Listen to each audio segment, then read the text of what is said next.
Hello everyone, welcome back to my channel law after college. आज की video उन सभी बच्चों के लिए बहुत ही ज़्यादा इंपॉर्टेंट है जो कहीं ना कहीं क्लैट पीजी एग्ज़ाम का जो एग्ज़ाम को देते हैं उस टाइम पे अपने दिमाग में ये सपना रख के चलते हैं कि उन्हें पीएसयूज़ में जॉब को पाना है। पीएसयू हमारे पब्लिक सेक्टर अंडरटेकिंग कंपनीज हो जाती है जहाँ पे क्लैट पीजी का जो एग्ज़ाम है वो बहुत ही अच्छा गेटवे बन जाता है इन पीएसयूज़ में डायरेक्ट एंट्री का।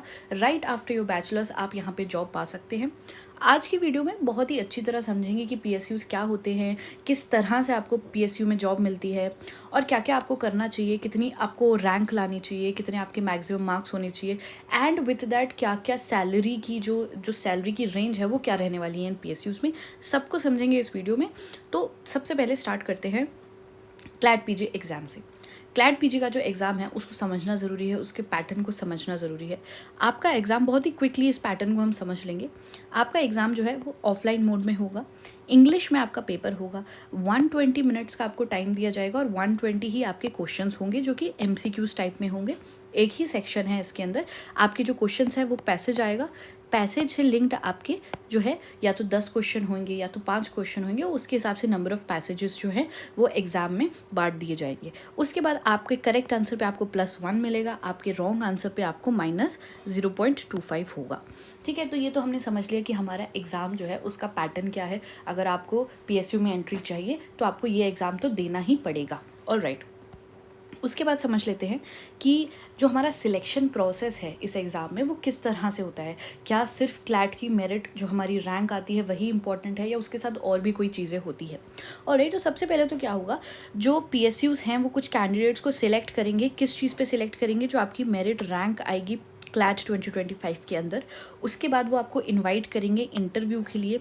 इंटरव्यू में जब आप जाएंगे तो आपको इंपॉर्टेंट डॉक्यूमेंट्स भी लेके जाने पड़ेंगे, जैसे कि आपका क्लैट का स्कोर कार्ड हो गया, आपका इंटरव्यू का लेटर हो गया और जितने भी अदर एकेडमिक डॉक्यूमेंट्स हैं जैसे कि आपकी बीएलएलबी की डिग्री हो गई, ऐसे करके जितने भी डॉक्यूमेंट्स हैं वो आपको लेके जाने पड़ेंगे। और जो मोड ऑफ़ इंटरव्यू है वो अभी तो आपको नोटिफाई किया जाएगा। देखिए, हर पीएसयू का अपना अपना अलग मोड ऑफ़ इंटरव्यू है। ऐसे कोई कंसोर्शियम जैसी बॉडी नहीं बनी हुई है, जैसे कि हमारी कंसोर्शियम बॉडी है जिसमें हम जो क्लैट का एग्ज़ाम रखती है और हम जितने भी एनएलयूज़ हैं उन सब के अंदर हमको अगर एडमिशन चाहिए तो वो यही एग्ज़ाम दे के मिल जाता है। ऐसा यहाँ पे नहीं है। हर पीएसयू अपनी अलग अलग वैकेंसी निकालेगा, तो वहाँ पे वो बता देंगे कि आपका इंटरव्यू जो है वो ऑनलाइन मोड में होगा या फिर ऑफलाइन मोड में होगा। ठीक है, इंटरव्यू के साथ आपका ग्रुप डिस्कशन भी हो सकता है। तो ये एक तरह से रफली हमने समझ लिया कि क्या सिलेक्शन प्रोसेस है पीएसयूज़ का। आगे भी और अच्छी तरह डिटेल में समझेंगे। इससे पहले ये देखिए कि जितने भी आपके पीएसयूज़ हैं, ये मैंने आपको कुछ एक रफ लिस्ट प्रोवाइड कर दी है पीएसयूज़ की। इसी तरह से जो आपकी पब्लिक सेक्टर अंडरटेकिंग कंपनीज़ है, कुछ ज़्यादा बड़ी कंपनीज़ है, कुछ थोड़ी छोटी कंपनीज़ है, उसके हिसाब से वहाँ पे जो भी आपके पास अपॉर्चुनिटीज़ है वो उसके हिसाब से मिलेंगी।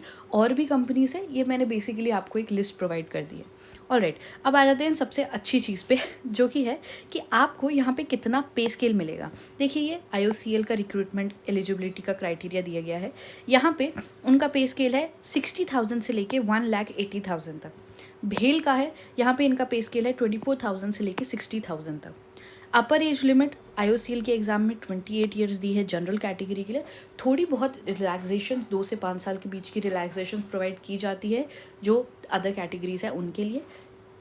भेल में आपकी अपर एज लिमिट 30 ईयर्स है। ये भी आप देखते चलिएगा। देखिए, एलिजिबिलिटी को देखना बहुत ज़रूरी है। आप जब अपने पीएसयू सिलेक्ट करेंगे तो आप ये देखते चलिए कि किस पीएसयू में आप एलिजिबल हो रहे हैं या नहीं। ठीक है, जैसे कि यहाँ पे IOCL के अलग एलिजिबिलिटी क्राइटेरिया, यहाँ पे आपको 60% मार्क्स लाने ही पड़ेंगे आपके बैचलर डिग्री में। बट ऐसा कोई क्राइटेरिया आपको भेल में देखने को नहीं मिलता है। तो ये तो मैंने आपको बस 2 कंपनीज़ के एग्जाम्पल दिए हैं। ऐसे ही बहुत सारी अलग अलग कंपनीज़ है जिनमें आप अप्लाई कर सकते हैं। ठीक है, अब एक बार अच्छी तरह बहुत ही अच्छी डिटेल में समझ लेते हैं कि पीएसयू में जॉब पाने के लिए क्या क्या स्टेप्स है जो आपको फॉलो करने पड़ेंगे। देखिए, सबसे पहले एलिजिबिलिटी को समझिए। जैसे हमने पिछली स्लाइड में देखा कि हर पीएसयू की अपनी अलग एलिजिबिलिटी है। तो जब आप पीएसयूज़ की लिस्ट निकालिए, सबसे पहले तो उन पे रिसर्च करके अपने पीएसयूज़ को सिलेक्ट करिए कि ये मेरे कुछ नंबर ऑफ़ पीएसयूज़ हैं जो मेरे इंटरेस्ट को सूट कर रहे हैं या जिनमें मैं एलिजिबल हूँ, और उन्हीं पे आप अप्लाई करिए। ठीक है, हर पीएसयू की अपनी एप्लीकेशन निकलेगी तो उन्हीं पे अप्लाई करिए जो कि इम्पॉर्टेंट है। उसके बाद आप क्या करेंगे, आपने एलिजिबिलिटी समझ ली, उसके बाद आप वैकेंसीज़ का ध्यान रखेंगे। देखिए पीएसयूज़ में अप्लाई करना ज़रूरी नहीं है कि तभी हो जब आपका दिसंबर 1 में जब आपका पेपर है उसके बाद ही एप्लीकेशंस नहीं आएंगी। कुछ एप्लीकेशंस आपकी अक्टूबर नवंबर, इसी साल अक्टूबर नवंबर आपके एग्ज़ाम से पहले भी आ सकती है। तो इन वैकेंसीज़ पे ध्यान रखना आपके लिए बहुत ज़रूरी है। देखिए इसके लिए आप तो सबसे पहले, अगर आपने अभी तक चैनल को सब्सक्राइब नहीं किया है तो सब्सक्राइब कर लीजिए आप सबसे पहले चैनल को, क्योंकि सब्सक्राइब कर लेंगे तो जब भी कोई वैकेंसी आएगी मेरे चैनल पे सबसे पहले अपडेट डल जाएगी, तो आप फटाफट से उस वैकेंसी को फिलअप कर पाएंगे। देखिए वैकेंसी आएगी, आपकी 2-3 दिन का विंडो मिलता है आपको अप्लाई करने के लिए। अगर आपने अप्लाई नहीं किया तो भले ही आपकी रैंक AIR 1 भी क्यों ना हो, आपको इन्वाइट नहीं आएगा इंटरव्यू के लिए और आप इस अपॉर्चुनिटी को खो देंगे। तो हमें क्या करना है, हमें वैकेंसीज़ पे पूरा ध्यान रखना है। उसके बाद जैसी किसी एग्ज़ाम की किसी भी PSU की वैकेंसी आती है, हमने उसमें अप्लाई कर देना है। ठीक है, ये हमारा टास्क कंप्लीट हो गया। अब क्या रैंक है और क्या मार्क्स आनी चाहिए। देखिए रैंक एक सेफ़ रैंक मैं आपको बता रही हूँ, आप AIR 20 के अंदर एक सेफ़ रैंक है जो आप ले आएंगे तो आपका एग्ज़ाम में निकल जाएगा। देखिए वैसे तो ऐसा नहीं है कि AIR 20 के अंदर ही होगा। AIR 100 तक का जो बच्चा है, अगर एप्लीकेशन की बात मैं करूँ, आपका एग्ज़ाम हो गया, आपका रिजल्ट आ गया, आपको पता चल गया मेरी AIR 100 तक की रैंक है, तो आप तब भी जब भी एप्लीकेशन आएगी आप अप्लाई करिएगा। ठीक है, ये मैं क्यों कह रही हूँ, देखिए वैकेंसी इस एग्ज़ाम की कम आती है, इसलिए AIR 20 तक की रैंक मैं आपको कह रही हूँ, है ना। बहुत कम वैकेंसीज आती है, बहुत ज़्यादा वैकेंसीज इस एग्ज़ाम की नहीं आती है। लेकिन कभी कभी क्या होता है, कुछ बच्चे को बैंगलोर ही जाना है, किसी को कोई और अपॉर्चुनिटी है, किसी ने जैसे कि एप्लीकेशन फॉर्म ही नहीं भरा, तो ऐसे केस में क्या हो जाता है, जो रैंक है वो शिफ्ट होती चलती है। तो इसीलिए AIR 100 तक अगर आप हैं तो आप कहीं ना कहीं एप्लीकेशन को तो ज़रूर ही भरिएगा। अगर आपका कोई चांस निकल आए कि आप तक भी बात आ जाए, आपको भी इनवाइट आ जाए, तो इससे अच्छी तो कोई बात ही नहीं है। लेकिन अगर आप एक गोल लेके चल रहे हैं अपने माइंड में कि मुझे क्या रैंक लानी है जिससे कि मेरा PSU में शॉर्ट हो ही जाए, तो आपको रैंक लानी है AIR 20 के अंडर। ये रैंक आपकी 85 प्लस मार्क्स अगर आप लाएंगे तो ये रैंक आपकी आ सकती है। ठीक है, 85 प्लस मार्क्स का आपको टारगेट लेके चलना है, 85 से ऊपर ही आपके नंबर आने चाहिए, तो आपकी ये जो रैंक है ये कहीं ना कहीं आ सकती है। देखिए रैंक तो कट ऑफ पे भी डिपेंड करेगी, लेकिन मैं आपको एक जनरल क्राइटेरिया बता रही हूँ कि ये आप कर लेंगे तो बिल्कुल बहुत ही आराम से आपका क्या हो जाएगा, आपका PSU में एंट्री आप पा पाएंगे। उसके बाद आपने एग्ज़ाम दे दिया, आपकी रैंक अच्छी आ गई, अब आप क्या करेंगे, इनवाइट का वेट करेंगे, अपने सारे डॉक्यूमेंट्स को रेडी करके रखिएगा और इंटरव्यू के लिए प्रिपेयर करते चलिएगा कि वो कुछ भी पूछ सकते हैं आपको इंटरव्यू के लिए। सबसे मेन चीज़ जो मैं आपको बता दूँ, आपको पता ही होनी चाहिए, वो है कंपनी के बारे में। कंपनी क्या काम कर रही है, कब से बनी है, क्या चल रहा है उस कंपनी में, कोई करंट अफेयर्स उस कंपनी पे आया है क्या, इन सब के बारे में तो आपको पता होना ही चाहिए। उसके बाद आपकी जनरल लॉ की नॉलेज भी हो गई, और उसके बाद इंटरव्यू पे डिपेंड करता है, वो आपसे कुछ भी उस टाइम पे पूछ सकता है, हम इसको बहुत ही ज़्यादा प्रिडिक्ट नहीं कर सकते, लेकिन ये आप इतना तो प्रिपेयर करके चलिएगा ही। एंड इंटरव्यू आपका हो गया, इंटरव्यू में आपका GD भी हो सकता है, ग्रुप डिस्कशन, ये सब होने के बाद आपकी final list of selected candidates आती है और ज्वाइनिंग डेट भी वो आपको बता देते हैं कि इस टाइम पे आप ज्वाइन कर लीजिएगा। तो ये बेसिकली स्टेप्स है अगर आपको PSU में नौकरी को पाना है। ये मैंने आपको वेबसाइट दी है, ये वेबसाइट से आप क्या कर सकते हैं, जब भी आपको वैकेंसीज़ देखनी है, कोई भी गवर्नमेंट वेबसाइट पे आप जाइए, गवर्नमेंट की जितनी भी वैकेंसीज़ आती है आप वहाँ पे फ़िल्टर डाल देना लॉ नाम से, लॉ नाम की जितनी भी वैकेंसीज़ होगी वो आपको मिल जाएगी। PSU की वैकेंसीज़ भी इन्हीं साइट्स पे आती ही आती है, तो ये वैकेंसीज़ को आप रेगुलरली चेक करते रहिए। ऑलराइट, उसके बाद अब हम समझ लेते हैं कि ये तो हमने समझ लिया कि AIR 20 के अंदर मुझे लाना है, 85 प्लस मुझे मार्क्स लाने हैं, बट इसको मैं करूं कैसे। तो देखिए ये आपके सब्जेक्ट्स जो हैं वो कंसोर्शियम ने दिए हैं। ठीक है, ये सब्जेक्ट्स में आपका गोल है कि मुझे PSU में एंट्री चाहिए, तो आपको ये सारे सब्जेक्ट्स को बहुत ही कॉम्प्रिहेंसिवली पढ़ना पड़ेगा। इन सब में जितना भी कंसेप्ट ऑफ लॉ है, आपका जो भी इंपॉर्टेंट कंसेप्ट ऑफ लॉ है वो आपको पता ही होना चाहिए। रट्टा मारने से कुछ नहीं होगा, कंसेप्ट ऑफ लॉ की सारी जानकारी होनी चाहिए, कॉम्प्रिहेंसिव आपको जानकारी होनी चाहिए। उसके बाद लैंडमार्क जजमेंट्स हो गए आपके। लैंडमार्क जजमेंट्स 1950 से जितने भी अभी तक हमारा 2023 तक जितने भी इंपॉर्टेंट केसेस हैं वो कहीं ना कहीं बन जाते हैं लैंडमार्क जजमेंट्स। वो सारे के सारे लैंडमार्क जजमेंट्स आपको पता ही होने चाहिए। और उसके बाद आपके लिए रीसेंट केस लॉज बहुत नेसेसरी है। रीसेंट यानी कि पास्ट, आपको रीसेंट का मतलब ये नहीं कि 2024 के ही आपको केसेस करने हैं, कहीं ना कहीं पास्ट 3 ईयर्स के केसेस भी क्लैट कंसोर्शियम जो है वो रीसेंट में ही मानता है इन केसेस को। इनफैक्ट मैंने अपनी पिछली वीडियो में बताया था कि 2023 2023 का जो पेपर था उसके अंदर 2013 से एक पैसेज आ गया था, ठीक है। तो मैंने जब अपनी प्रिपरेशन की थी, मैंने 2013 से लेकर के 2023 तक के सारे केसेस को पढ़ा था, प्लस मैंने लैंडमार्क जजमेंट्स को पढ़ा था। ये प्रैक्टिस करने से मेरे को एग्ज़ाम में बहुत ही ज़्यादा फ़ायदा मिला था और मेरी बहुत ही अच्छी डिसेंट रैंक आ गई थी, ठीक है। इसके बाद आपको पास्ट ईयर पेपर्स को करना है और आपको प्रैक्टिस करनी है। पास्ट ईयर पेपर्स आप 2020 से तो लगा ही लीजिए, ठीक है। आपका जो पैसेज वाला सिस्टम है वो जब से क्लैट पीजी में आया है तब से आप पेपर्स को लगाइए, बहुत ही अच्छी तरह समझिए पास्ट ईयर पेपर्स को। पास्ट ईयर पेपर्स देखिए क्यों ज़रूरी है, मैं आपको बताती हूँ। जब आप पास्ट ईयर पेपर्स को समझते हैं तो आपको ये समझना है कि जो एग्जामिनर है उसका माइंडसेट क्या है, क्या सोच के वो पेपर बना रहा है। वो माइंडसेट अगर आप समझ लेंगे तो आपके लिए एक जो सबसे इम्पॉर्टेंट और अच्छी चीज़ होगी वो ये है कि आप इतने केसेस हैं, ठीक है, आपको इतने सारे केसेस हैं जो आपको पढ़ने हैं।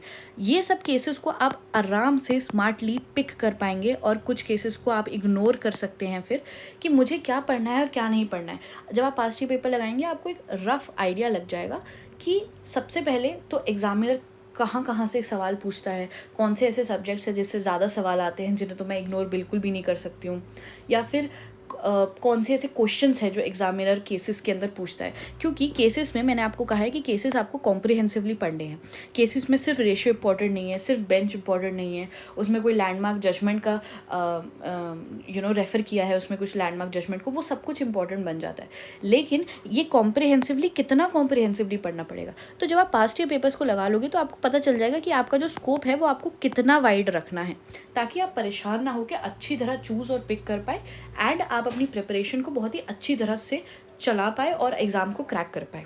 तो पास्ट ईयर पेपर्स करिए, किसी की भी टेस्ट सीरीज़ ले लीजिए, ठीक है, और प्रैक्टिस करते चलिए। आपको 10 मॉक तो मिनिमम हैं जो आपको लगानी ही हैं एग्ज़ाम से पहले, ठीक है। 10 मॉक्स मिनिमम हैं जो आपको एग्ज़ाम से पहले लगाने हैं। प्रैक्टिस करते चलिए, पास्ट ईयर पेपर्स को सॉल्व करते चलिए।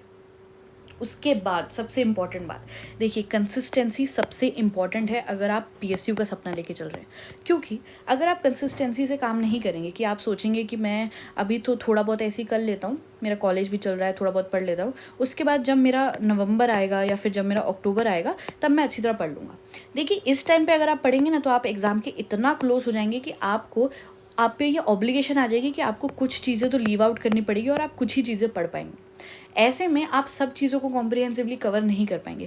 लेकिन अभी से भी आपके पास बहुत अच्छा टाइम है, अभी आज जून है, अभी से भी आपके पास बहुत अच्छा टाइम है। अगर आप आराम से करते चले तो नवंबर तक कंसिस्टेंटली आप सारे कंसेप्ट ऑफ लॉज को अच्छी तरह समझ सकते हैं। जितने रीसेंट केसेस हैं, लैंडमार्क केसेस हैं, उन सबको आप अच्छी तरह समझ पाएंगे। और जितने भी लैंडमार्क और रीसेंट केसेस हैं उनके लिए तो मैंने आपको PDF प्रोवाइड करके ही रखी है। अगर आपको चाहिए इस नंबर पर मुझे आप व्हाट्सअप कर सकते हैं, PDF आपको मिल जाएगी। तो जो आपका टाइम है वो काफ़ी ज़्यादा सेफ हो जाएगा इससे। फाइनली एक नोट ऑफ कॉशन मैं आप सबको देना चाहूँगी। देखिए, PSUs जो है, PSUs बहुत अच्छी जॉब अपॉर्चुनिटी है, ठीक है, लेकिन इनकी जो वैकेंसीज है वो बहुत ही ज़्यादा कम आती है। अगर मैंने आपको कहा कि AIR 20 के अंदर आप रैंक लाइए तो 20 वैकेंसीज भी एक साल में आ जाए इन सब क्यूमुलेटिव PSUs की, तो वो भी अपने आप में एक बहुत बड़ी बात है। या फिर बहुत डिले होके आती है इनकी वैकेंसीज। तो ऐसे में you can not put all your eggs in one basket. और राइट, आपको ये समझ के चलना पड़ेगा कि मेरे को PSU अगर देना है तो उसके साथ मुझे अपना प्लान B भी प्रिपेयर करके चलना पड़ेगा। क्योंकि मेरा मानना है कोई भी एग्ज़ाम जो आपका निकलता है वो 2 चीज़ों से निकलता है। एक तो आपका होता है हार्डवर्क, दूसरा होता है आपका लक। उस दिन किसी भी कारणवश आपका लक आपके साथ नहीं है, आपका एग्ज़ाम पैटर्न ऐसा आ गया है जैसे पिछले साल हुआ था, जब मैंने एग्ज़ाम दिया था अभी तक हमारा पैसेज आता था, एक पैसेज आता था और हमको 10 क्वेश्चंस आते थे उस पैसेज में से। तो हमारे पैसेज कितने हो गए? 12 पैसेजेस हमको आते थे। पिछले साल सीधा 24 पैसेजेस आ गए। तो जिन बच्चों की रीडिंग स्पीड अच्छी नहीं थी वो कुछ बच्चे तो लास्ट के क्वेश्चंस को देख भी नहीं पाए, सॉल्व करना तो दूर की बात। कभी कभी OMR किसी बच्चे की गलत भर हो गई, ऐसे करके बहुत सारी चीज़ें हैं जो हो जाती है। इसलिए आपको क्या करना है, आपको प्लान B भी लेके चलना है कि PSU में अगर मेरा नहीं होता है तो अगर मेरे को LLM में बहुत अच्छी रैंक आ जाती है तो मैं इस रैंक से क्या करूँगा। एक और वीडियो हम लाएंगे, 2 और वीडियो लाएंगे। देखिए, ये एग्जाम से आप JAG में भी एंट्री पा सकते हैं, ठीक है, LLM कर सकते हैं। तो इन दोनों पर एक कॉम्प्रिहेंसिव वीडियो आएगी कि LLM करने के बाद क्या जॉब अपॉर्चुनिटीज़ है या फिर JAG में आप कैसे एंट्री पा सकते हैं। ऑलराइट, तो इसी के साथ ऑल द वेरी बेस्ट आपको इस एग्ज़ाम के लिए। आई होप आपको आज का वीडियो पसंद आया होगा, ये इन्फॉर्मेशन आपको अच्छी लगी होगी। अच्छी लगी हो तो लाइक, शेयर और सब्सक्राइब जरूर कर लीजिएगा चैनल। इंपॉर्टेंट अपडेट्स जितनी भी आएगी आपको तुरंत मिल जाया करेगी। With that, take care, bye bye.